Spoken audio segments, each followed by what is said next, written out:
Greetings, my wonderful maids. My name is Flare Blitz, and we have returned back to our adventures of Girls, and the strong possibility that we are now on Nanase's route in the game. It's finally Sunday. Am I excited? Am I worried? The answer is both. Yes, today is the day that Nanase visits and does whatever it is she meant when she said breaking me in. My imagination is running so wild with scenarios that I just lay in bed stressing over what's to come. It's just after 7 and my heart is already pounding in my chest. I'd lay in my bed a little longer and try to rest, but Nancy never actually told me what time she was coming over. Does she even know where we live? Is she going to text or call me? Does she even have my number? I don't remember. I have hers though. So if she does contact me, I'll know. As much as I worry, I'm also counting down the minutes to when she arrives. Even though I don't know what time she's coming, there's only so many hours in the day. I figure she has to arrive before afternoon at least. Hopefully she won't look at a box in which it isn't even ours, but somebody else's. That kiss from Nancy is why I'm counting down those minutes. Are you really that nerve-wracked about one of your employees? I can't get it out of my head. When she pushed me up against that wall in the cafe and pressed her body against mine, I was racing. The kiss just sealed the deal. When I finally get out of bed, I clean myself up and get dressed. Fortunately, the apartment is pretty tidy. There's a few things I can put away, but nothing that'll cause problems when Nanasi eventually arrives. I'm sure she'll nitpick at every slight misperfection. Sitting down for some breakfast, I pop open the paper to try and calm my nerves. However, pushing Nanasi out of my head for even a couple minutes proves near impossible. You really have Nanasi fantasized in your head, dear sir. The first headline I skim across reads, "Small businesses dominate quarter." It's enough of a headline, but my brain sees the word dominate, and I'm closing the paper. I finished my breakfast, and without reading another article, I moved to the living room and to try and watch TV. I flip through the channels, but nothing speaks to me. It doesn't matter anyway. By the time I'd actually find something to watch, she'd probably arrive. Resign myself to whatever's on the current channel, I'll wind up watching some obnoxious game show host forcing contestants to recite tongue twisters. The penalty for screwing one of them up? A swift blow to the contestants' nevers. What? That's a bit of a harsh punishment. Did I mention all the contestants were men? Yeah, daytime television. Surprisingly, or not so surprisingly, this does little to relieve the tension in the air. Yeah, especially with the punishment that the game show has, for goodness sakes. That could possibly be right up Nanasi's street for treating her pet. In fact, I think I'm more stressed watching these poor saps than if I'd left the television off. Nanasi's a bit of a delinquent. On the other hand, though, what does she do on her days off? Nancy had mentioned being in and out of the foster care system. An image comes to mind of her sitting in that apartment, alone and in the dark. The chimes from the doorbell pull me out of the thought. The chimes buzz several times over and over like she's abusing the poor little button. I think she's getting calmer from the time in which we knocked and buzzed on the button for several times because she was missing from work. I'm here. The chimes stop, but just as I pull myself off the couch, she bangs on the door. Loud rapping knocks are followed by more darting presses to the damn doorbell.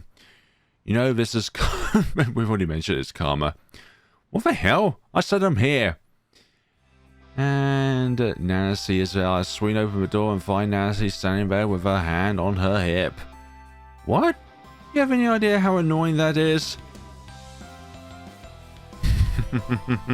Yeah, I actually do. I knew this was going to come around. Makes you feel like you're under attack, doesn't it? What?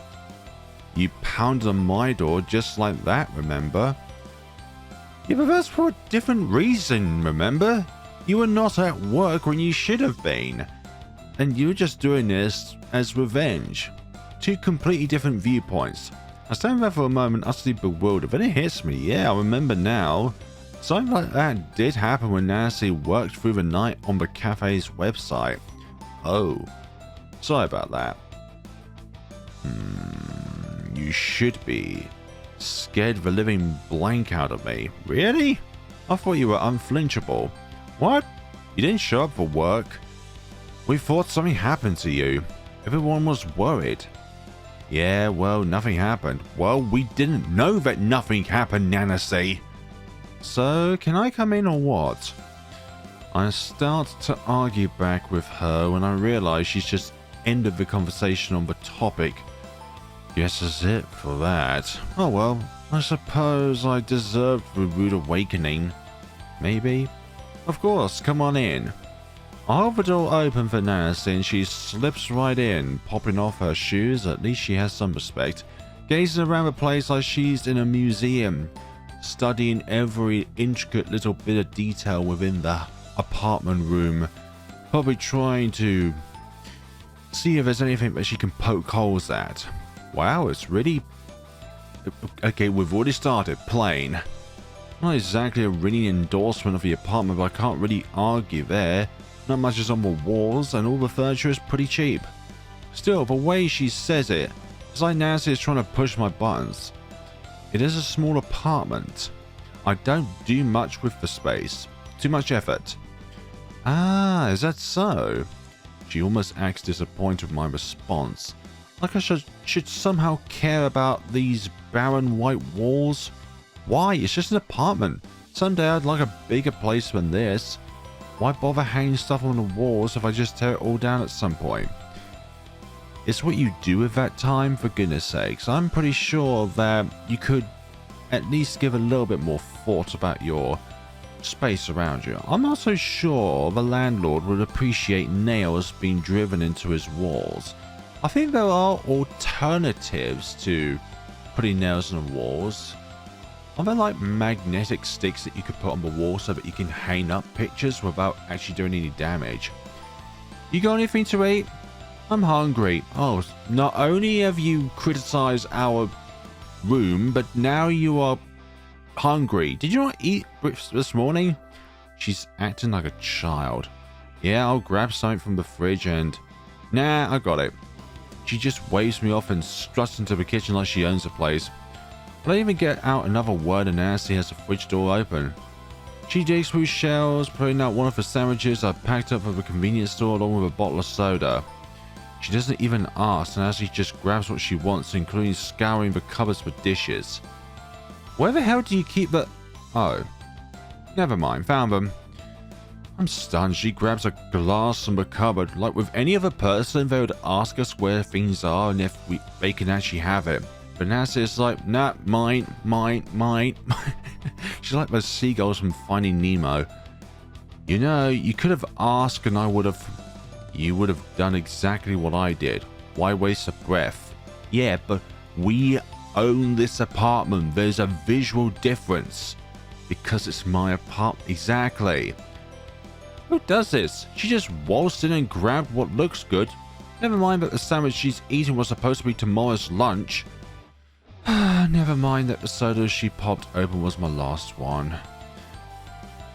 Dropped myself into a nearby chair. No need to let myself get so worked up over a sandwich and a drink. But the morals are not cool there, man. Come to think of it, I doubt there's much else in the fridge to really offer anyway. Let's just let it go and then we'll go shopping tonight or just before when the shops close. We sit in silence for a few minutes while Nancy eats my sandwich. Funny, all the times I spent with her and now I'm having trouble coming up with a conversation starter. Well, when her reasoning for stopping is to break me in, how do I work with that? Do I just ask her straight out or maybe talk about something else? What do we do here, for goodness sakes? Like, our options are varied, but at the same time... Stopping just to break me in, how do I work with that? Or do I just ask her straight out or maybe talk about something else? fine. We're just gonna go for it. No use in beating around the bush, I guess. Maybe if I ask her flat out, we could get the awkwardness out of the way and actually move on to enjoying each other's company. It's a long shot, but what the hell? So, you mentioned something about breaking me in. What did you mean by that? You don't know? I shake my head as she finishes up the sandwich and tosses the plastic container. Oh, that is so disrespectful. Right in front of me. There's an end table right next to Nancy, but no, she flings the container onto the floor in front of her. Throw that away. No, you do it. You're the one who put it there. What the hell? There's a table right there. I wasn't asking for your opinion. Throw it away. What the hell am I doing? Why do you even bother inviting her over if this is what she's going to do? I shoot the silver-haired girl a glare, letting her know I'm more than pissed off. She keeps this up and I'll be the one kicking her out. Just as I get down on my knees to pick up the garbage off of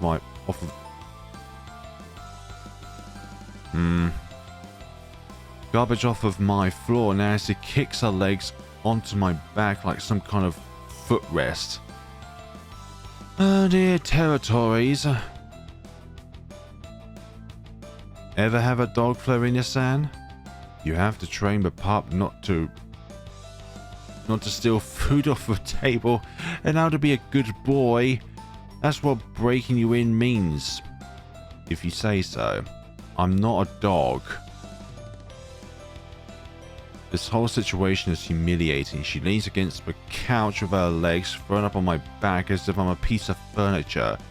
Not only that, but she's laughing at me and treating me like some kind of toy. No, but you're close enough.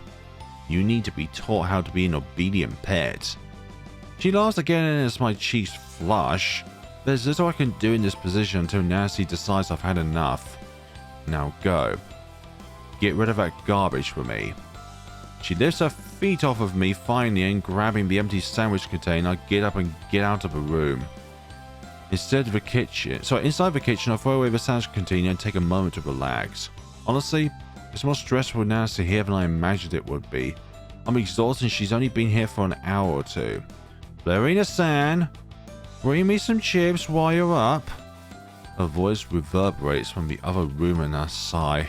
No matter why she's here, I'm not her personal servant. But if I don't do it, my silver-haired friend will be back in here scurrying through the cupboards like a raccoon. Just do it, I say to myself. Snatch up a bag of chips and a bowl for, I suppose, chips as crisps. I take them back in and stop.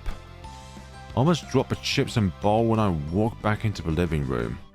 Here is Nancy, kneeling in front of the television. I open up every little door and drawer of my entertainment stand. What are you doing? Looking for games? You got some right? What makes you think you can just go through all my stuff? Because you're my pet. Yeah, right. She barely looks up at me when she speaks, as if it's the most obvious reason in the world. Drop those on the chair. Her words are like nails on a chalkboard. And it's not like I object to bringing her chips or letting her play video games, but Nancy is treating my place like her own. Worse yet, she just expects me to take it and do nothing. Whoa, this is ancient. You actually game on this thing? Nancy pulls out the only gaming console I own. A cheap Nintendo console I kept for when I was a kid. I suppose you cannot put the word Nintendo in there. Understandable. The graphics are 16-bit and half the cartridges barely work, but it's one of those things I couldn't stand to part with. I don't really have time for gaming. I grew up with that system and I want to keep it. Better than nothing, I guess. She shrugs her shoulders and I swear she's insulting somehow. I remember growing up that my parents always kept calm and collected when people visited. We rarely had problems, but when we did, Mum and Dad never raised their voice. They were always very hospitable people. Mum, Dad, how on earth would you deal with Nanasi? I'm at an end of my rope. Nancy plugs the game into the console and mashes away at the buttons.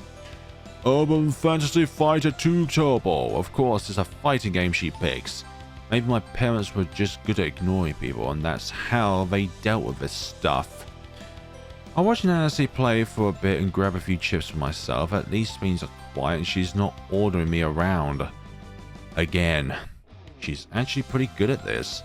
Nanasi liked video games. I knew that. I just didn't know how good she was at them. And I don't think I ever cleared that fight. Did you want any chips? Figured I may as well ask since she's the one that wanted them. Nancy just nods without looking away from the screen. I toss some in the bowl and slide it her way. You play many video games growing up? A few. One family I stayed with had all the consoles at the time. Bigger family, but I got to play all the newest games. Bet your parents grabbed this out of a dumpster. Wait a minute. Nanasi laughs at her own comment, and I'm glad she's too focused on the video game to bother staring at me. They weren't that cheap back then. But it wasn't new either. Dad bought it off my cousin for my birthday. Heh. Will you pour something? Oh dear, you are one to talk, Nancy. You are really one to talk, but we're not going to delve into that because that's cruel. Deep breaths. No. But we weren't rich either, and Mum and Dad didn't like to spend money they didn't have to. Could have been worse. I nod, yeah, it definitely could have been. We had our rough years, but my parents always met ends meet. They always did the absolute best for you. I never considered that us to be poor, but maybe we were on the low end of the income spectrum. They're doing much better now, and me. Well, I'm a cafe manager, can't complain about that. Stupid cheap stuff of a move. How the hell are you supposed to dodge that? She cursed at the screen as her computer-controlled opponent, AI, cheap shots her character in the groin. I've never gotten this far into the game, but I've watched videos on this boss. Urban Fantasy Fighter 2 Turbo is well known for inducing fits of rage among its players. So, manager, you went from watching a TV show that had punishments involving the groin to now Nancy playing a game in which a character is shooting into the groin area of another character. Comes full circle, and it looks like the game has claimed another victim. Using her last continue, Nancy thumbs away at the buttons, using every trick in her book to beat the dirty fighting blank on the screen, only to be KO'd by the same stupid move. How many times do we have to teach you this lesson, old man? Oh, screw off. I can't help but laugh at I've never seen Nancy this worked up over something so silly. It's almost cute in how her face puffs up over a video game. Not that I've ever thrown a controller. But are you going to throw a controller? Are you going to try and abuse yet another thing that isn't even yours, Nancy? What? You think you can do better? Hell no. I've never even made it to that boss. Then what are you laughing about? It's you, not the fact that you lost at the boss, but it's you and your behavior at the moment. Here, I'll show you. Wiping up my phone, I browse through some online streamers until I find the channel. Pull up the guy's video, I'll let Nancy watch the playthrough of our impossible game. For the first few opponents, Nancy shrugs at the strategies. Those enemies go down pretty easy, long enough as you're not stupid with your moveset. After that though, she takes my phone from me and drops onto the floor, watching intently. It's the quietest that Nancy has been since arriving, as if she's in a trance. The silver-haired maid studies each fight, even grabbing the small controller to mimic button inputs. Muscle memory as well. And now she's determined. I'm going to kick his fat ass this time. She starts up another game and goes to work at the levels, this time with far more skill and accuracy. I was going to say accessory there. I suppose it's not too far off. Nancy makes the battles look easy. It almost reminds me of when I'd go to my cousin's place and watch him play. His parents had bought this game on release day, and he spent every available hour he had mastering this beast of a game. Now I sat with Nancy, someone who over the past several weeks has climbed more than just digital levels. She's turned into a trusted friend someone I've come to care very deeply about. Yet here we are huddled around a television and a 20-year-old console while she treats me like I'm some kind of pet. I wouldn't have it any other way. Nancy grits her teeth as the fatted boss stomps onto the screen, kicking down pillars and creating a chaotic mess of pixels across the TV. Do pixels make it for an easier time or less pixels make it for an easier time? Her character steps into frame and the health bar lower into place. The battle begins. You dirty little... Take that! Like a child with a new toy, Nancy twists and tugs on the controller every time her character makes a move. The fat man of the boss throws uppercuts and she dodges. He goes for his groin shot and she takes a hit. Damn! First round ends with Nancy is down 0-1. The second round begins and she goes in hot. Bits of health whittle away from both. Fatso goes for the groin shot and Nancy comes in with the block. The round ends and Nancy takes the victory 1-1. One more round. You got this. Shut up. Don't jinx me. I zip my mouth shut and don't argue. The final round begins and the fat boss gets in the blow early. Nancy comes in with a special and its neck and neck. The fingers flop over the buttons, trying to evade and parry. Health bars inch their way down. And with a roundhouse kick to the fatty's jawline, Nancy takes a win and the match. And there we go. Now that's what I'm talking about. Take that, you giant tub of lard. Fortunately, the next few enemies step it down in difficulty and Nancy manages a comfortable few levels. You ever play like this with anyone else? Not really. And it's not like we're actually playing the game with her, she's just playing the game by herself. This is a solo commentary. The family I stayed with didn't have crap for games. I usually end up playing whatever their son wanted. Stepbrother? How was he?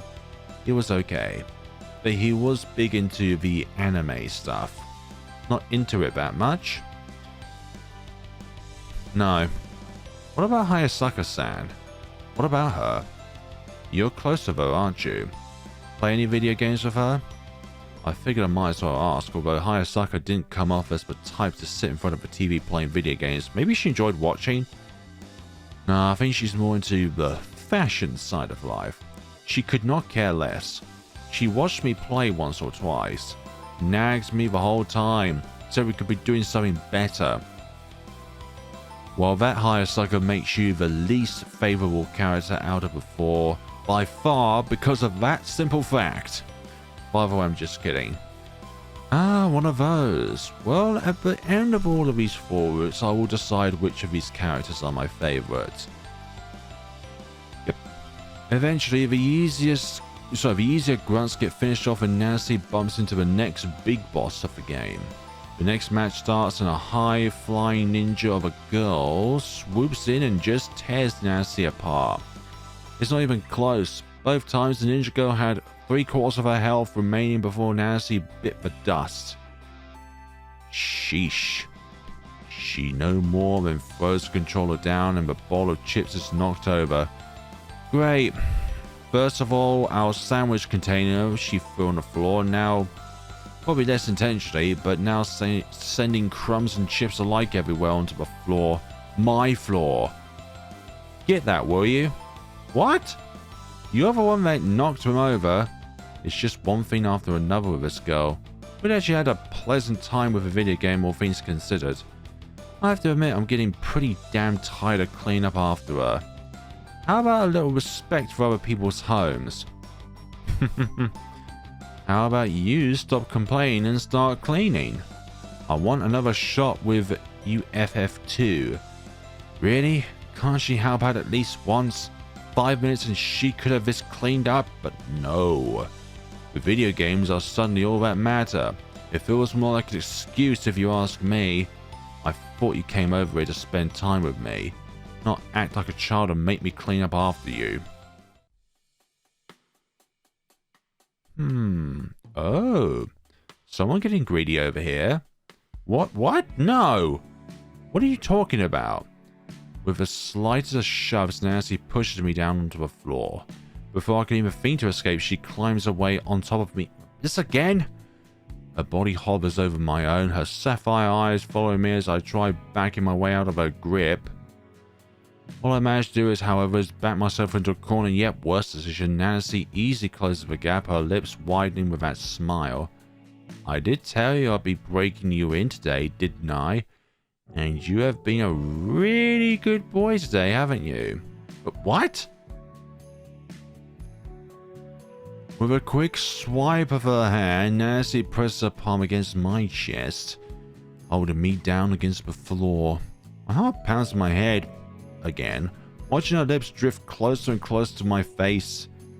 Our mouths meet, and my face heats up from the soft, wet sensation of the silver-haired girl's kiss. For a moment, all I see are those bright blue eyes of Nanasi, gazing right through me. Without thinking, I open up my mouth and Nancy pulls away. Now you're getting into it. Nancy can. This is a bit far, isn't it? Why? You want me to stop? All you have to do is push me away.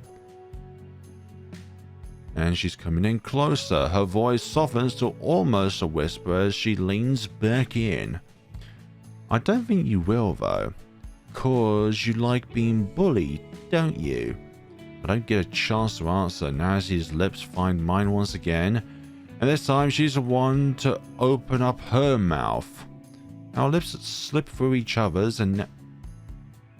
oh, goodness sakes. This is getting too visually graphical. Oh dear, I'll let you read that out loud. Not only is this kiss more intense than the first, but Nancy's lays her body right over mine. Her slender yet toned body grinds over me through her grinds. She keeps her hand pressed right to my cheeks, holding my face in still so that she can explore. Houston, Captain. This is the top of her mouth. This is the bottom of her mouth. And in the center is the sloppy wet tongue. The best I can do is wrap my arms around her, squeeze the girl close to me. Making noises. Nancy pulls back from the kiss, staring down at me with a smile. I'm enjoying this, and she damn well knows it. Tracing a finger around the edges of my lips, Nancy leans in against my ears and blows. The sudden touch from her lips elicits a whimper out of my mouth. A sound I certainly never intended to let out loud. You can't fool me. You should just be honest with yourself. You'll enjoy it more. Nancy nips over my cheek, slowly working her way back into my mouth. I can't stop my lips from opening up in that anticipation, but is this what I wanted, or am I on autopilot? Having Nancy on top of me like this, controlling me, dominating me, part of me can't help but wonder, what if she was on the bottom? A few more pecks and her lips find mine. Nancy shifts her body so that I feel more of her lips grinding to me. Yes, flip. For goodness sakes, mistress, over. We're gonna give her a piece of her own medicine. Flip Nancy over. He's turned the tables, absolutely. You have turned the tables what? Without she's positioned herself, it easily lets me wrap my arms around the girl, sorry. Her lips are too busy with our kiss for her to notice what's happening. She even leaks out a moan onto my mouth. Perhaps this is what she wanted. It doesn't take much. All I have to do is throw my weight a little and the two of us go rolling over the floor. We bump into a wall and suddenly I'm on top, staring down at Nancy with a big smile on my face. Hey, what the hell do you think you're doing? Putting you in your place. It's your turn to behave. I managed to stun Nancy into silence for that one. Better not waste either, because this is an incredibly rare opportunity. It's my turn to control the flow. Without hesitation, I lean in and brush my lips right over hers. She attempts to pull away, but I use her same tactics to keep the maid in place. Twist my chest down over the girl as I tramp her between myself and the floor. When did you suddenly grow a pair? I ignore her questioning and just lick my lips. Who's the bully now? I don't wait for a response. Our lips meet in a hungry kiss. And I tilt my head over hers to show Nancy who's in control here. Tell her whose house this is. Invading her mouth with my tongue, I release a husky moan onto the girl. I'm going to try and imitate these noises. When I pull away, I see a blush streaking across the girl's face. She's grasping for breath, and so am I. You're not bullying me anymore, Nancy-can. Florina-san. I press a hand to her shoulder, keeping the girl in place as I go in for one more kiss. Her body tenses under mine, Nancy's hands sliding up over my sides. This kiss is shorter, but just as passionate. When I pull away, I notice a bit of drool leaking from her lips. She's panting for breath and looks a bit dazed. Was she surprised? The sight alone makes me chuckle. Never before did I think I'd see Nancy like this. Well, now we both have a secret. Yep, settled. I gotta go. What? What is it, Nancy-can? Nancy pulls herself away and abruptly heads towards the door. I barely make it to my feet when Nancy pushes herself out of my apartment and slams the door behind her. I stand there dumbfounded, staring at the spot where Nancy had just stood. What the hell just happened? I don't know, but something has gone on here. I'm torn between guilt and anger. Not once did I get the sense I took things too far. If she'd had wanted me to stop, I would have stopped. So did I do something wrong? We'll find out in the future. But to just leave like that without saying anything? At the very least, rip me a new one and chew me out. Don't just take off like that. In the end, I can do nothing but wait. Not like I can do anything about it right now. Great. This is going to be fun. Not. The rest of the day moves by at a slog, and I have to be honest, I'm not looking forward to work. Well, at least we have the Sina and Ayase pair first. Days off are nice. Sunday turned out to be a relaxing day with a bit of cleaning, some anime, and a whole lot of nothing. Hello, you're not usually here. Nancy wanders into my office, and I immediately notice her eyes wandering. It's almost like she's distracted and can't keep her focus on any one thing, least of all me. With how the girl had left my apartment on Sunday, I half expected her to unleash fire and brimstone all over my ass. Instead, I'm seeing a very different side of Nancy. We both start talking at the same time, and when we both start, an awkward tension hangs over us both. With the silver-haired girl shifting uncomfortably in front of my desk, maybe it's best I take the lead. Listen, about Sunday. If I went too far or did something you didn't like, I'm sorry. I was caught up in the moment. I never meant to hurt you. I'm sorry. Sorry? If you're going to apologize, do it for the triple cherry chocolate frosting. What? Are we running out or something? What? You heard me. We're almost out and it was supposed to be the frosting of the day. It takes me another several seconds to fully grasp the situation. Inventory. She's talking about inventory. I facepalm when I realized I'd probably forgotten to order the stuff due to the party we'd had. Right. Sorry about that. I'll get some order right away. It's alright. I mean, everyone screws up. But we do need a replacement. The sudden change in tone catches me off guard. Instead of ripping into me for forgetting such an important task, Nancy just brushed aside my mistake like if it was nothing. Maybe the banana cream puff frosting could? What about strawberry fudge twist? Again, we both speak at the same time, and Nancy quickly shuts up when I mention the strawberry frosting. A suggestion for using the banana cream puff is a good idea, though. Before I can even change my mind, she changes hers. Strawberry fudge twist it is. I'll go let the others know. Nancy can. Just she turns to leave, I call out her name and stop her. We need to clear the air about Sunday as much as she just wants to ignore it.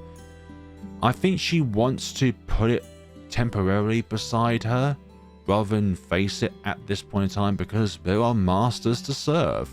Besides, I kind of want the old loudmouth Nancy back. She's too quiet right now.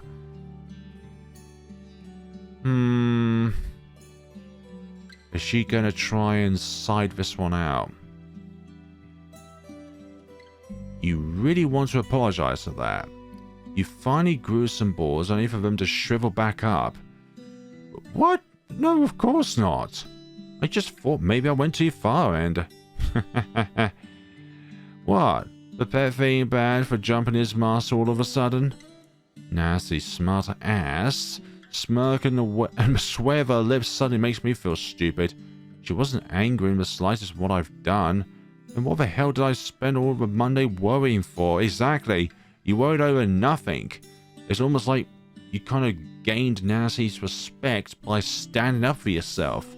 But if that's true, why'd you walk out on me like that? Maybe because I need time to realize who the pet really was here. Exactly, Nancy.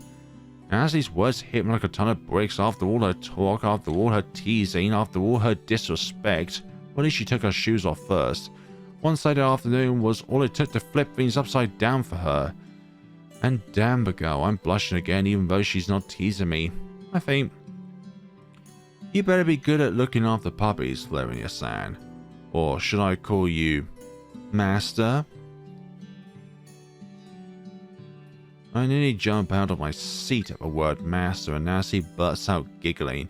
It's a hearty laugh, one I'm not so sure I've heard from before her.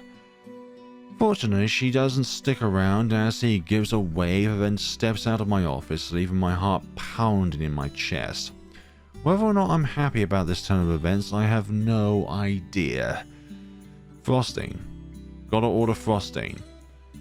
What kind of frosting, though? Making myself busy, I eventually return my attention to the computer screen and try to calm down with the warm glow of digital inventory forms. The day comes to a close and soon I'm the last one in the building. The girls have left, the tables are empty, and the evening glow of the sun is shining in through the windows. I still feel like with the dialogue so far it's going to be a bad end again, like the store's going to close up. Yeah, we're back here, but the store's going to close up again.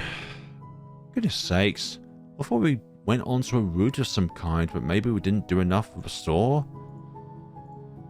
Oh dear, let's see how this turns out. Let's see how this turns out. Some of us even loved you. We told you, Florinia-san. This is a family. Families help each other. They sure do indeed. Are you gonna slap us again? I step away when Nancy approaches me. There's nothing left for me to say. The utter disgust and disappointment in her blue eyes tears through me. If there was anything I could say, anything to calm her down, to comfort all four of the girls, it would already be out of my mouth. Instead, I stand there helplessly, ready for whatever punishment the silver-haired maid has in store. And again, with this kind of positive route, she smacks. That's right, looks like I'll have to find someone else to dot on. You're a big boy though, I'm sure you'll survive. I don't know, I'm not going to be the same without you. Anywhere else you could recommend? Maybe even work at? Not really, we kinda had dibs on the whole cross-dressing maid thing. The customer lets out a disappointed sigh. He shakes his head and takes a sip of his coffee. Lots of people stop by just to chat up the staff over their lunch breaks. Man, if I had the cash, I'd never let this place close down. I'm sure you wouldn't, Master. For now, enjoy the coffee and flag me down if you need something else. Nancy wanders off to attend to other customers while the first slumps over his coffee and slowly sips it down. I know the feeling. This cafe is a big part of his life, as it has for many others, including Nanasi. She lives with this place, more so than the others. As upset as I know she is, Nancy is putting on her best face to give everyone a proper send-off. Yeah, I agree with that. Let's get some fresh air. We need to get out at some point, I guess. No, I'm not leaving. Not yet. Flarina-san, it's over. Today was it. Hayasaka says that, but I'm not done. I'm not anymore. This whole time as manager, I've done everything but my job. Sure, maybe I delayed the closure by a few months, but a manager's #1 job is to look after his employees, to take care of his family. It's time I started living up to that role. Hayasaka-san, girls, today is not the cafe's last. I don't care what I have to do. This place is going to stay open. You're serious? Well, I thought you said... Did you really think you can? I stare over the hopeful faces of the girls. Honestly, I don't know if I can. But I'm sure as hell going to give it my all. It's time to start putting up a fight for what I care about. I'll go straight to the owner's house if I have to. I'm keeping this place open, no matter what. Then we'll help. Whatever it takes, we'll help. The other three nod, and I lean in for one more hug. We hold each other close, not a word passing between us. As if all our energy is merging into one. For goodness sakes, this is not some kind of Dragon Ball Z episode where all our energies and massa or anything like that comes to one point. I'll put away the strength to cut down a titan. I need to make a phone call. Back in the office, I drop down to my chair with new purpose. Grabbing the phone, I dial up the owner's number, and while it rings, I boot up a computer. As I wait for the guy to pick up, I busy myself with opening emails and contacting vendors. We're going to stay open. No one's picking up. You're not getting out of this that easily. With the email up, I throw together a message to the owner. I need to speak with you right about the cafe. I'm currently in the office. Give me a call. This cannot wait. With the message typed out, I hit send and wait. A few minutes pass and I try his number again. No answer. Resend the email. For the next 40 minutes, I swipe between sending emails to the guy and trying his phone. If he doesn't answer soon, his phone will be so backed up with crap he'll need a laxative just to flush me out of the device. Finally, I grab the phone and the owner's voice blasts through the speaker. Just what in God's name do you think you're doing? Someone's arm better be chopped off if you spam me like this. Got his attention at least. The cafe closed. That's what happened. We need more time. That's what this is about? You must be insane. I told you we're over 9 million yen in debt, didn't I? The ride is over. I can't afford it anymore. I don't care. We're not closing yet. Just give me 2 more weeks. I'll figure something out. Honestly, I'm just putting stuff out of my ass right now. Anything to keep before working here even a bit longer. I can worry about what the hell we're going to do later. 2 weeks? It was a stretch just giving you this one. You have any idea what that will do to my checkbook? Do you have any idea what closing this cafe would do for its staff? Of course you don't. In fact, I'm willing to bet you haven't spent a single minute in this place. Why, you arrogant little... Sina-kan, Ayasa-san, Hayasaka-san, and Nanase-kan. Those are the girls you were abandoning by closing this place down. It's a job. This stuff happens every day. It's a home. You're kicking family to the curb. These girls don't just rely on the paycheck. They rely on each other. They rely on the people who love them. You started an Otokonoko maid cafe because it was niche and you thought it'd make money. What you didn't know, what you probably don't give a damn about, is how important this cafe has become to its workers. A place where they can flourish into beautiful people. A place where they can show the world who they are and be proud of it. A place they can call home. And now Girls Cafe has become my home too. And I will not let you take it from us. You're not talking about dealing with over 9 million in debt. You're talking about adding to it. You talk about family, but you know nothing of raising one. I've got a wife, I've got kids. What the hell do you think I'm trying to do? Then don't pay me. 2 weeks. My salary is yours. Hell, don't pay any of us. We're all working free if that makes you happy. That's not going to cover it. I still need to pull out a hefty loan or something. This absurd. I don't back down. Putting everything on the line for each other. That's what family does. Then I'll co-sign. Send the papers, I'll sign them right now. Hell, I'll pull out a loan just to pay for your child's education if you're so damn worried. Please. Yuna goes silent and I wait, the phone trembling against my face as I try to hold it steady. If he still says no, what the hell would I do? Fine. 2 weeks. No pay for any of you.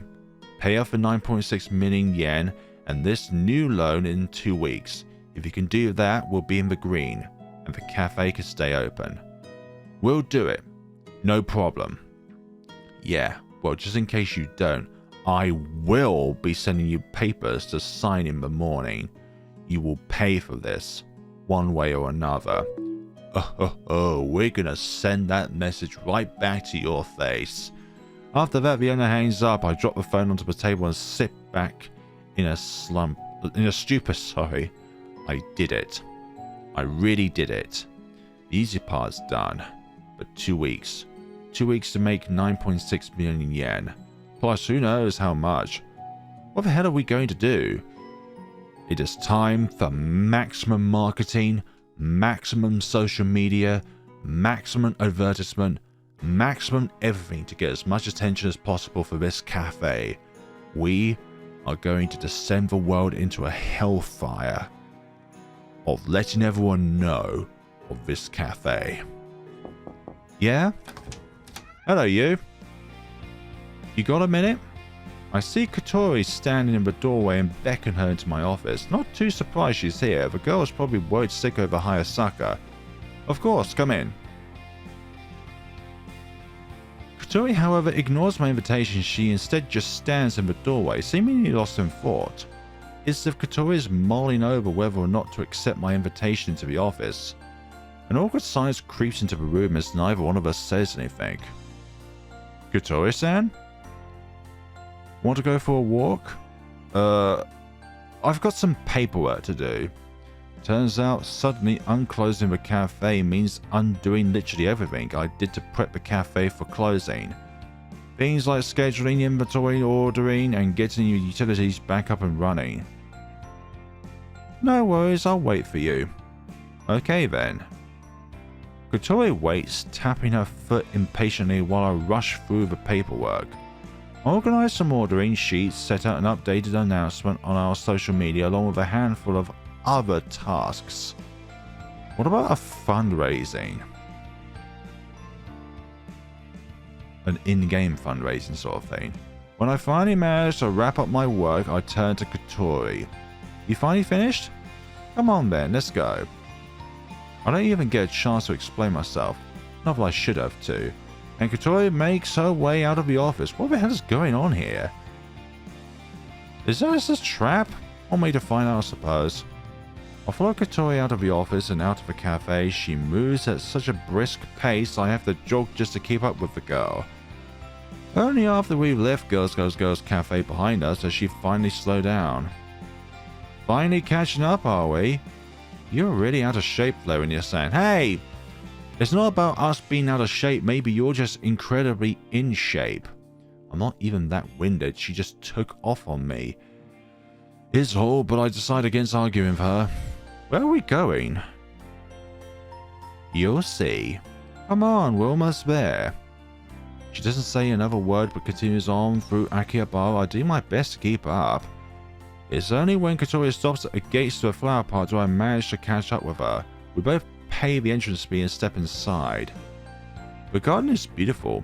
Small fields of flowers decorate the ground in neat rows.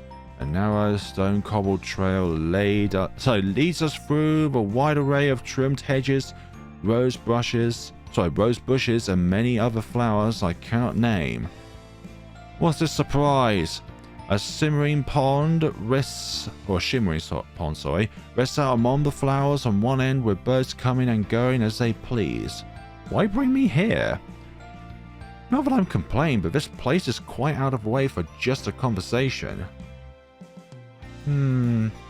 Figured you'd appreciate getting out of that stuffy old office of yours. Kotori smiles. As scary as she was when I first met her, Hayasaka's younger sister has really grown on me. She's helped with the cafe's website and everyone really does like her. Kotori is a bit violent, but she's just being protective. So, any luck with the big bad boss man? As a matter of fact, I got us another 2 weeks of business. Knew you could pull it off. Though I bet the guy didn't give in without a catch. You talk like you know the owner. I remember when Katie was hired, the owner was just as big a prick as I bet he is now. So what's the catch? Save your soul? No pay for the 2 weeks, for any of us. And we need to make enough cash to pay off all the debt. Now that I say it, I can't help but have second thoughts on this whole thing. No, do not back out of this now. It's all or nothing. If this goes south, not only am I thrust into the bowls of debt, but the girls lose 2 weeks of pay they could have earned somewhere else. In order to make this work, we need something so big, it'd crash the internet. All of it. A miracle then. Like a concert or idol show or something? Yeah. Hey, yeah. Now that I think about it, I picked up a number of reference books a while back. I'd only managed to skim through them in my off hours, but I remember sections dedicated to idol-like performances from the staff. Whole shows with strobing lights, merch, and even bands playing in the background.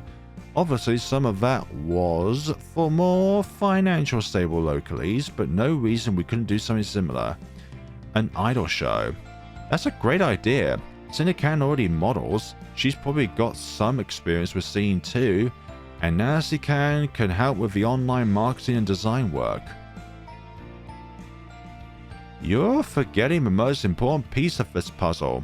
And what is that? It really is fate I should be here in your need of hour. Excuse me? Yes, someone's gonna make the art style. If you're going to put on an idol show, you need maids that look and sound the part. All four? Now, it's too much to expect a fully choreographed event in just 2 weeks. That's a bit much. But an idol concert? That we can pull off. She's completely into this idea. I've only interacted with Kotori maybe 2 or 3 times. This is the 3rd time. First was in the office when she initially throttled you. Second time was at the party, and now this is the 3rd time. But I've never seen this side of her. The girl is ecstatic about the whole idol concert idea she pulled together in the last couple of minutes. An idol concert show of wonderful, cute cross-dressing maids. It'll require some music, some basic dance moves and coordination, a stage and some lighting. Kotori-san, I don't have a budget. Kotori waves me off as if what I said was totally irrelevant. We sell tickets, let people reserve seating, or pay a little more at the door. You sound like you know a lot about this. Are you into this stuff like idol events? No. And if I do? That a problem? Absolutely not. Nope, not at all. I wasn't expecting it at all. Kotori eyes me for a moment as if deciding whether to roundhouse kick me into the pond. She'd do it too. Why? I have no idea. Is it so bad that she's into idols? Maybe I should have kept my mouth shut on that question. Fortunately, she opts to just glare at me for a few moments as we continue our walk. While Kotori seems only mildly interested in the vast array of flowers and other plant life, it's the nearby pond that captures the girl's attention. Anyways, we've got work to do if we're going to be ready for your idol event. I just hope we can do it in 2 weeks. No one said this would be easy. I can use my reference books to research all the unknowns here, and hopefully between myself and Kotori, we can make something work out. As we wander through the park, I'll let Kotori do the talking for most of the planning. She's more than a little knowledgeable on these events apparently. By the end of our little discussion, we've already got a basic plan of stage setup and how to price for tickets. Plenty of work remains, but still, gotta be impressed. We'll need to figure out the music. Best if we can come up with our own. How do we do that? Don't worry, I think I know someone. You're not half bad, Flaring-san. Katie is lucky to have you as a manager. They all are. I'm speechless to be complimented by Kotori of all people. I don't quite know how to respond. Look, you defied all odds by standing up to your own manager and saying, look, I know you told me to close up the store today, but guess what? This has become my new home. This has been their home for so long. I'm not letting both myself and them down. Listen, Flaring-san. I know you're in a relationship with Nanasi. Excuse me? She can be a lot to handle. I nod. Isn't that the truth? As much as I love Nanasi, one can't overlook her attitude or behavior. To be fair, Nanasi has a lot going on. She has a tough life, or had a tough life. Tougher than most. I just wish I could be closer to her. Best not to force it. Especially since Nanasi-kan doesn't like being pushed around. Ain't that the truth? Try to push Nanasi and she'll shove you down the hall. No, I can't force something like that. Though after what happened at my apartment with Nanasi, she might be a bit more open to being shoved around a bit. Not that I would do such a thing, but the girl has a slightly different air about her ever since I took control. Yeah. I'd like to do something special for her. Don't worry. I think I know just the thing. I don't know what to say. With everything Kotori is helping with, I owe this girl big time. We're not exactly out of the woods yet, but between myself, the four maids, and Kotori, I'm pretty much better about our odds. It is now 2,547,322 to 1 odds of us not succeeding. Kotori-san, I don't know how to thank you. This is really too much. I think I know just the thing. Well, you're also doing this for your own sister, aren't you, Kotori?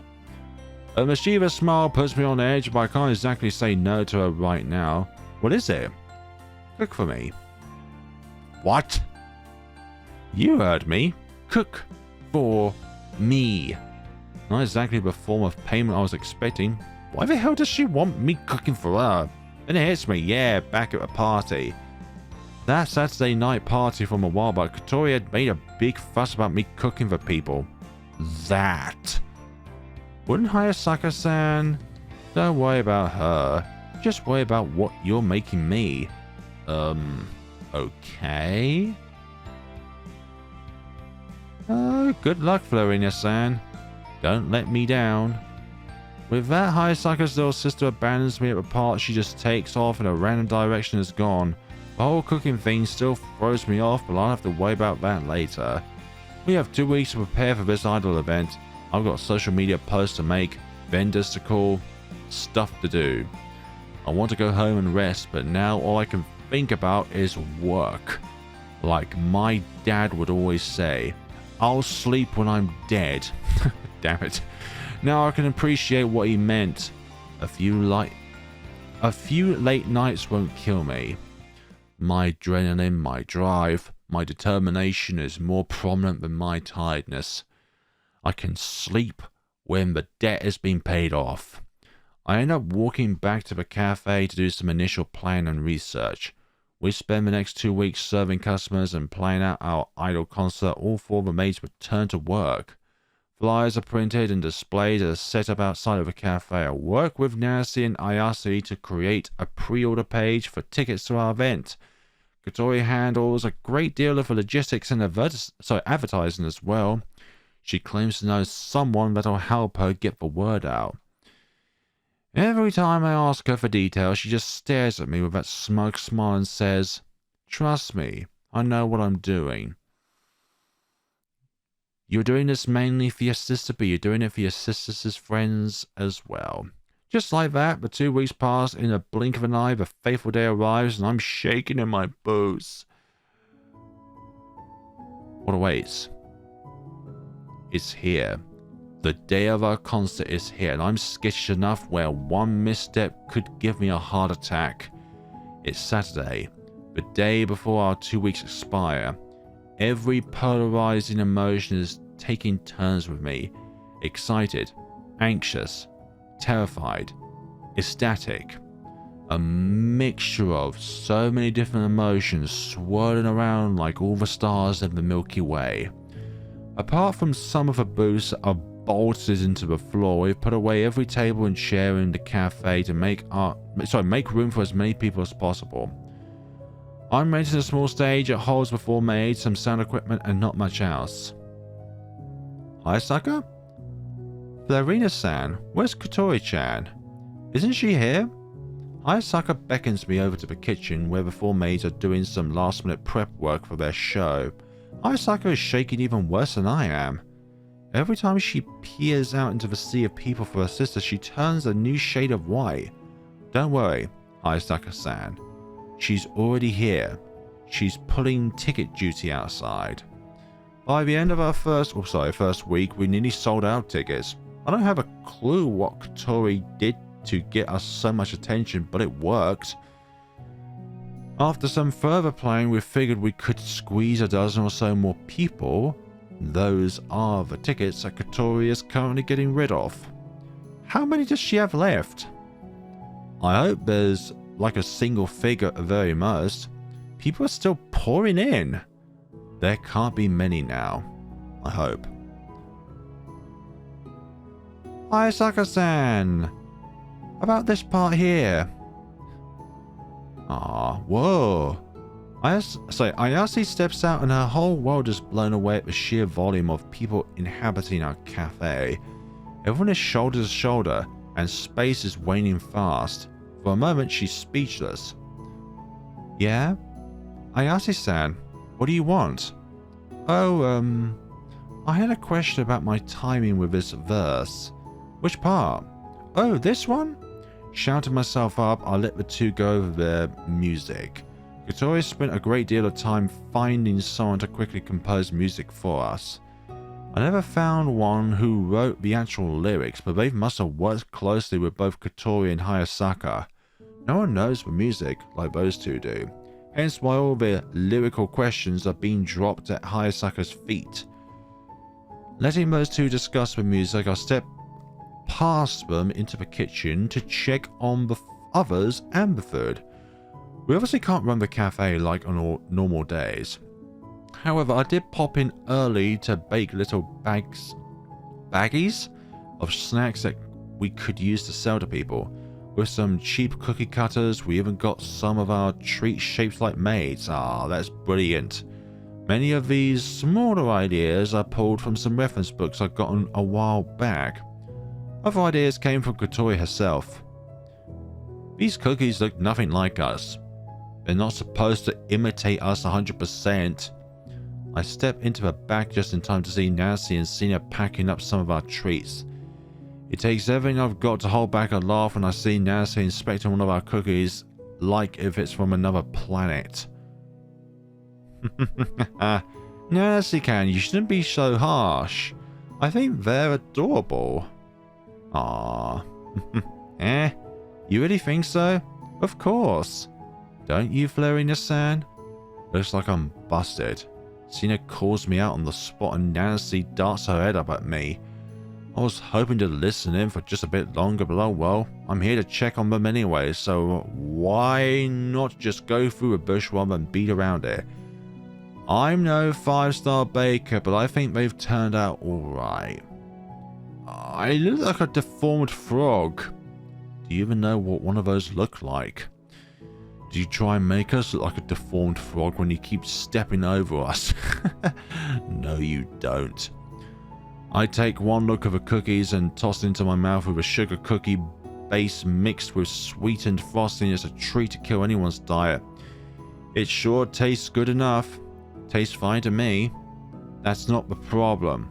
Flarina-san, we don't have a lot of extra. Please don't eat them like that. Don't worry, I've got a bunch more in my office. Besides, gotta have enough for the talent too. In that case, I'll make sure to have some after the show. I can't have anything too sweet before singing. The sugar scratches my throat. Really? Sugar can do that? Oh yeah, too much sugar can cause problems while singing. Scratchy, dry throat, burps.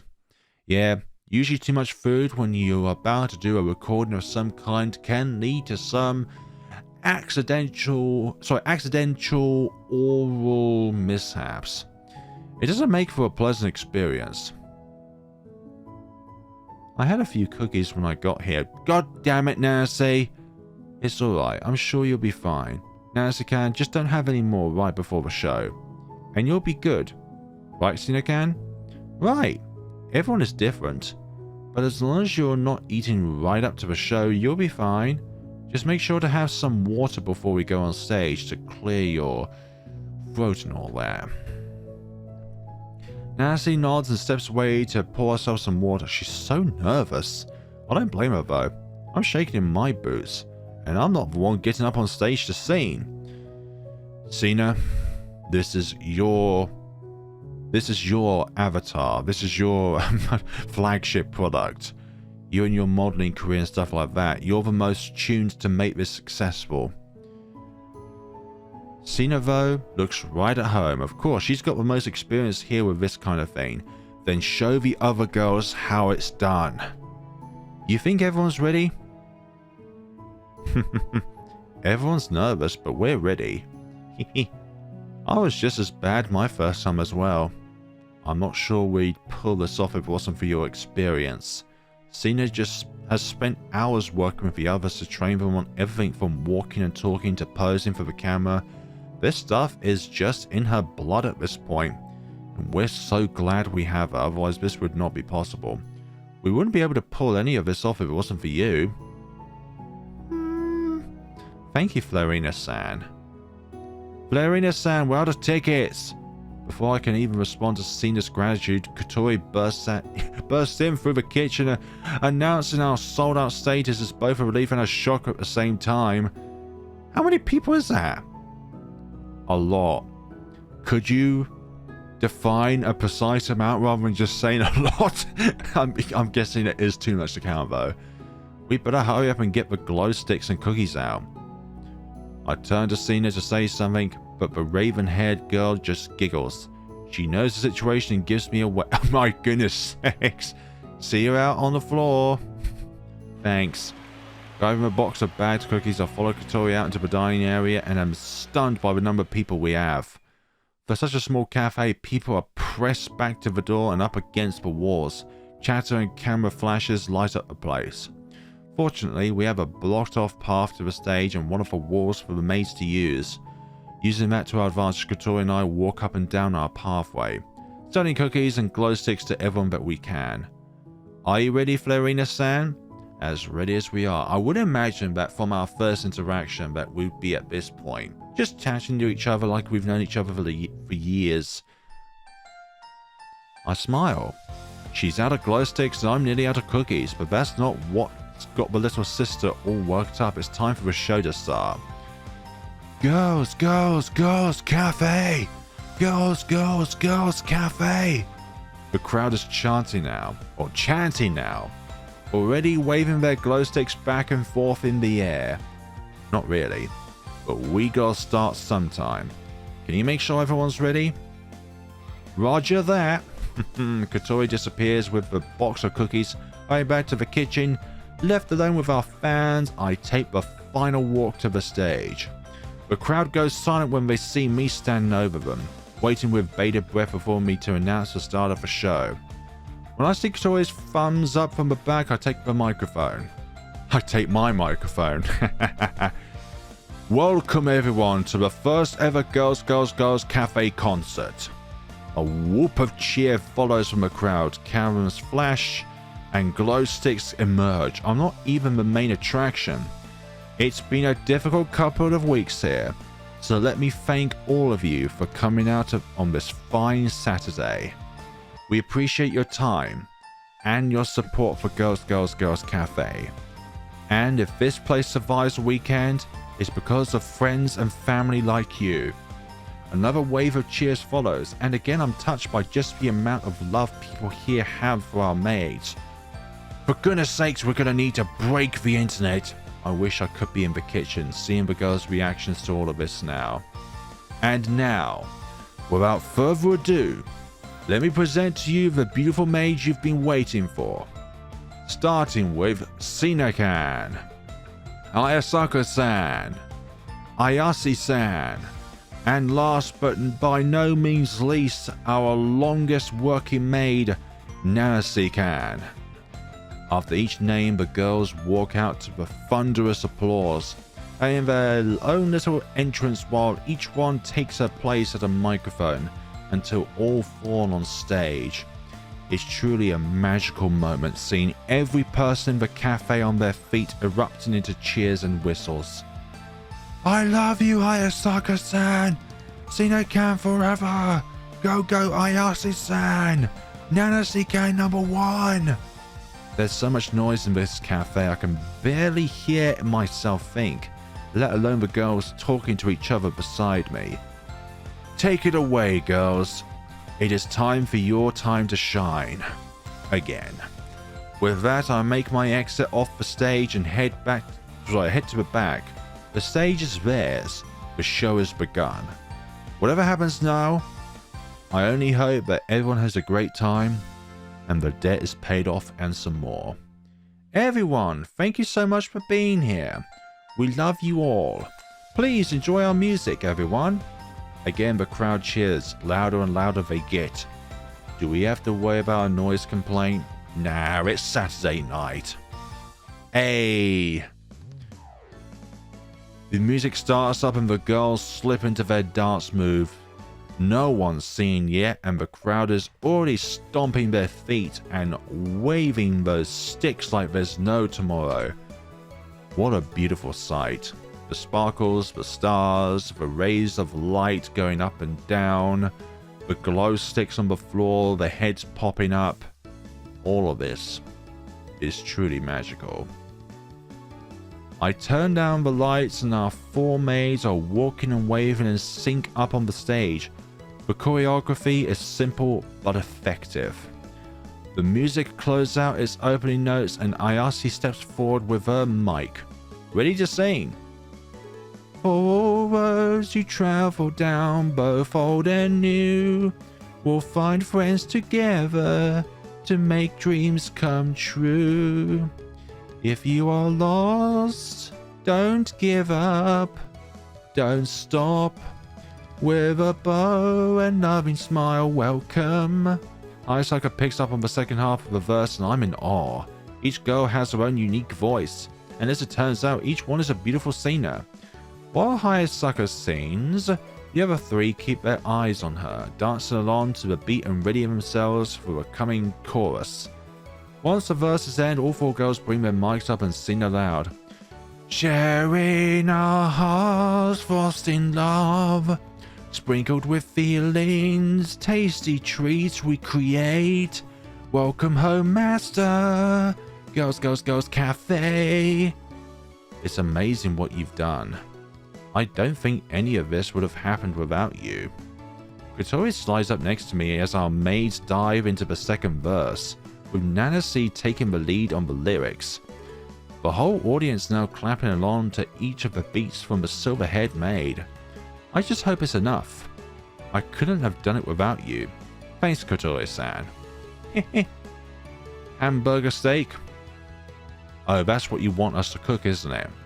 Hamburger steak, please. You promised me a meal. Of course I did. Didn't think that meal would come so soon. I'm not arguing, though. She more than deserves it. Kotori sneaks off to one of the few corner booths we have blocked off and takes a seat. With all the bumps and bruises life throws at you, doors slam shut left and right, nothing to pursue. No matter what, don't give up, don't stop. Turn the key and pull the knob, come on in. After listening to a bit more of a song, I duck back quietly into the kitchen. Even from here, I can still see the girls singing. The music ramps up as the chorus kicks in once again. The harmony in their voices is stunning. If we pull this off, we have to do more concerts. Sharing our hearts, frosting love, sprinkled with feelings, tasty treats we create. Welcome home, master. girls cafe. You can tell I'm crap at singing. Fortunately, hamburger steak is one of our simpler dishes. As the hamburger steak cooks, I work on preparing some miso soup, steamed rice, and a quick salad. It's nothing fancy, but it's one of my better dishes. By the time I finish and get the meal properly seasoned, my maids are on their third song. Squeezing my way out of the kitchen and behind the crowds, I set the plate down for Katori along with a drink. She smiles as she stares over the delicious-looking food. Her phone somehow broadcasts the live performance of our maids. When did she set that up? Probably before you even noticed it. By the way, we gotta break the internet somehow with this live performance. You are a good cook. If you were still single, I'd have claimed you myself. Damn, just for our cooking skills, Katori would snatch us up like we were some helpless heathen. With Katori's cheeky comment, I can do nothing but laugh. At least she's enjoying the meal, I guess. Nanase is very lucky to have you, Florina-san. Just as Katori finishes her meal, so do our maids finish their fourth and final song of the concert. There's boisterous applause from the crowd, with fans chanting for them over and over again. Encore! Encore! Encore! Encore! Everyone wants an encore. Encore? Haven't we done enough for you? No! We could sing Girls Cafe one more time. After more cheers and cries, the girls are pushed into performing their song one more time for the crowd. This time, though, people start singing along with the verses, especially the chorus. How could people mesmerize lyrics so quickly? Encore. I'm praising encore as well. I'm wanting an encore. Encores are brilliant. The song finishes with a bang and soon the concert is over. Katori steps away to help deal with the autograph portion of the event. And all she wanted was a meal. That girl. After helping her set up the line dividers, I get out of the way for people to chat up our maids and get those sought after signatures. Between the concert tickets and the cookies and glow sticks we handed out, I didn't see the need for an autographing session. Perhaps there is also another way in which we can earn additional bank. But Katori and the others insisted. Looking now, I'm glad we chose to do it. All four of them are rock stars. Even Nanasi, as nervous as she was, loses herself in conversation after conversation, seen as the pro we knew her to be. Ayase and Hayasaka are both just laughing and BSing with every person. That stops to see them. Hell, I spot multiple people jumping from line to line, speak with every mate we have. Excuse me? Are you the manager here? I turn and see an older woman standing beside me, a businesswoman if I ever saw one. She's sporting a black jacket with a matching knee-length skirt. Is she here about a noise complaint? The unbuttoned jacket reveals a white, button-up blouse underneath, dark brunette hair, mid-40s. What's she doing here? Yeah, can I help you? Yeah, actually. She digs around her purse and pulls out a small vanilla envelope and hands it to me. Could you see that Nanase-can gets this? Are you from not the auction home, but the orphanage? Strange. She knows she could just get in line, doesn't she? Sure. I'm sorry, who are you? Someone who cared for her. It's so different being back here. So much has changed. If you'll wait here, I can go get her. No, I don't want to spoil her moment. I'm sure she's nervous enough without me getting in the way. Besides, I have a plane to catch. I just want to make sure she got this. Okay, thank you. Thank you for looking after her. The woman smiles at me with her big blue eyes. Wait, if she's got big blue eyes, is she somehow related to Nanasi? Like if she's her mother? Carer? Ex-carer? And as quickly as she approached me, she squeezes her way past a group of people and disappears out of the front door. Nanase-can. Stuffing the letter into my pocket, I attend to a few other people before getting back to work. Clean up the dishes from Katori's meal, I return them to the kitchen and let them soak in the sink. The autograph session takes up the remainder of the day, with fans slowly trickling out over the next couple hours. It's well past midnight by the time everything is said and done with. Victoria had to take off, so the last hour or two I ended up managing the lines and keeping people in control. Fortunately, every person I talked to had nothing but wonderful things to say, from congratulations to I hope you guys stay open. Every interaction was positive. Once everyone is gone, the five of us dropped down into one of the booths to hang out. The girls looked exhausted but more than happy with their performance. Hey, it's actually over. I thought the line would never end. Ah, are you kidding? Next time we need an arena or something. Like we could afford that. You have any idea how much it costs to rent an arena around here? Well, maybe not an arena, but definitely something conventional. But maybe next time we'll at least get a proper venue to do this at. Do you really think that there'll be a next time? Everyone looks at me expectantly. I wish I could give them an answer now, but we don't have the money counted up yet. That said, with as many tickets as were sold, we should at least have enough to cover the 9.6 million yen debt, hopefully. I hope so. We did sell out, and pretty much everyone brought glow sticks and cookies, and autographs. Everyone wants to help us. I'm so grateful for how many people came out for us. If this is the end, at least we went out with a bang. No regrets. This is definitely the better bad outcome if this is still closing up time. I'll add up the numbers tonight. Come tomorrow. You'll know whether we hit our goal or not. The maids are exhausted but satisfied with a job well done. While not everyone may be accepting of the girls, today proved that there are plenty of people who love them very much, myself included. Seeing the smiles on their face and how they can joke around gives me confidence. No matter what happens after tonight, they'll be alright. Well, why don't we call it a night? You all deserve some rest. You can say that again. I need a bath right now. I must admit, a bath does sound wonderful, Hayasaka-san. We chit-chat a bit longer before people start to take off. It isn't long and I'm the only one left in the cafe. It's almost relaxing. There's a soothing silence in the air after all the excitement from today. The peace is a welcome change as I go about cleaning up. Some things will have to wait until morning, but I tidy up as much as I am able to. Once the clean is taken care of, I wander back into the office to start going through our sales and expenses sheets. As anything with accounting, the process is slow and tedious. I double check my work at every turn, not wanting so much as one error to throw things off. That one error could be the difference between life and death. I'm in the office until damn near 2 AM, but I have my answer. We did it. Yes! Breaking the internet. What you did will be remembered for ages. A week has passed since our big concert with the girls.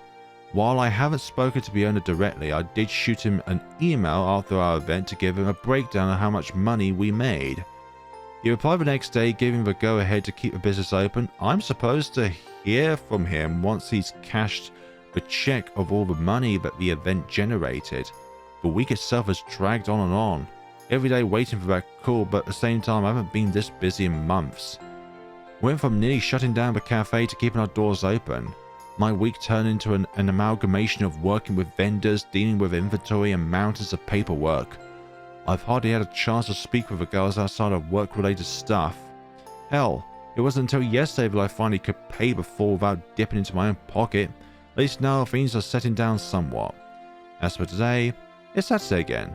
The cafe is bustling, and all 4 maids are working their hardest to stay on top of the food, the customers, and everything else. For me, I've got my computer out again at one of the booths, typing away. Lately, I've wanted to spend more time out here with the girls. The office is just too cramped and secluded for me. Of course, if we're busy enough, I do head on back to free up a table. You doing okay? Not going to drop dead, are you? Not yet anyways. Nah, I'll be alright. If I do though, remember to restock for frosting. I don't want us running out again. Like I'd screw that up. Maybe we should practice playing fetch. I'm not a dog. Leave it to Nanasi to get me all flustered during working hours. I'm not even in my office and she's teasing me. I don't particularly mind the teasing. One could say I even enjoy it. It's hard enough keeping my mind on work. Well, you want to play? Just say woof and I'll find a stick. Okay, now she's making it really hard to concentrate. What, is she going to use a leash and collar me too? Thank you, though. I didn't think we'd stay open this long. I've grown used to Nanase's sudden shifts in mood. Still doesn't make them any less jarring. If I'm being honest, I wasn't sure we'd stay open either. But if we would have closed, we would have gone down fighting. A fight to the death. It's the only way to go, just like in that video game you kept trying to beat. I'm not sure I'd have gone that far. Nanasi has a good love, but she doesn't exactly deny the fight to the death. As close as I've come to be with Nanasi, I know she's joking. Although sometimes she does make one think. Thank you, Florinia-san. We couldn't have pulled it off without you. You girls are the stars here. You deserve this. Nanasi gives me one more smile before getting back to work. The day passes once again without issue if I manage to catch up with my work, and with everything now submitted far away, I can actually relax for the last hour or so. As the day comes to a close, I observe our fine maids wiping down tables while still serving the handful of customers still hanging around. It's only after the final person exits the cafe does everything feel complete. Another week in the books. Florina-san, would you like some help with the party? No thanks. I've got this. And inventory is done correctly this time. Very well, let me know if you would need anything. That's right. I'd planned another little party for everyone. It's a celebration for the success from the concert we had last week. The girls absolutely deserve this with the amount of work they all put into it. On social media too, people are still raving over our performance and sharing clips they recorded or pictures they've taken. Even here, customers are constantly asking myself or the maids when the next performance will be. Either because they couldn't attend the last or they attended and want more. Looks like we'll have to make it a regular thing. Like every 2 months or so. There's plenty of time to plan another. For now though, I have to get to work with our party. We're going to end things off here and we're going to witness the party on the next time around. I am so glad that the manager decided to not only throw Nanasi over and tell her who the master is, but tell our manager who the one is that is going to release you of your goddamn debt and make this business turn green rather than red when it comes to the profit over the loss of money. I'm so glad of that. Thank you, manager, for once sticking up to the girls and sticking up to the cafe. This cafe is the life of the maids, and without this life, they wouldn't have this joy. Thank you all so much for watching, and see you all in the next time of Girls, whether or not we have finally actually entered Nanasi's route or not.